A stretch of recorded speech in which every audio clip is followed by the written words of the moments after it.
நிற்கிறோம்ல, நான் சொன்ன தெரியுமா ஜபுல் சௌர் அப்படின்னு மலை, அந்த மலை வந்து தெரியுது பார்த்தீங்களா உயரமா, இந்த மலை தான் ஜபுல் சௌர் அப்படின்னு சொல்லக்கூடிய மலை. இந்த மலையின் மீது அல்லாஹ்வுடைய தூதரும் அபூபக்கர் ரலியல்லாஹு அன்ஹு அவர்களும் 3 நாள் தங்கியிருந்தாங்க. ஏன் தங்கியிருந்தாங்க, எதுக்காக தங்கியிருந்தாங்க அப்படின்னா, அல்லாஹ்வுடைய தூதர் ரசூல் ஸல்லல்லாஹு அலைஹி வஸல்லம் அவர்களும் அபூபக்கர் ரலியல்லாஹு அன்ஹு அவர்களும் மக்காவில் இருந்து மதீனாவுக்கு ஹிஜ்ரத் செஞ்சு போறாங்க. அப்படி போகக்கூடிய வழியில அல்லாஹ்வுடைய தூதர் அவர்களுக்கு முதல்ல அல்லாஹ் ரப்பல் ஆலமீன் ஒரு கட்டளை இடுறான். ஏன்னா எல்லா நபித்தோழர்களும் மதீனாவுக்கு ஹிஜ்ரத் செஞ்சு போயிட்டாங்க. இருக்கிறது ரசூலுல்லாஹ் மட்டும்தான் பேலன்ஸ், இன்னும் கொஞ்சம் நபர்கள் மட்டும்தான்.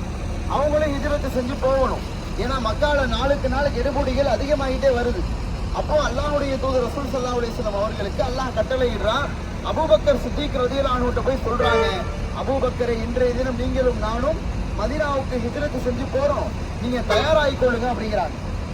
காஃபியர்கள் ஒரு பக்கம் ரசூலுல்லாஹ்வை என்ன செய்யறது, முகமதுடைய கூட்டத்துல வந்து அதிகமான ஆட்கள் சேர ஆரம்பிச்சுட்டாங்க, இஸ்லாமியர்கள் பக்கம் அதிகமான ஆட்கள் நகர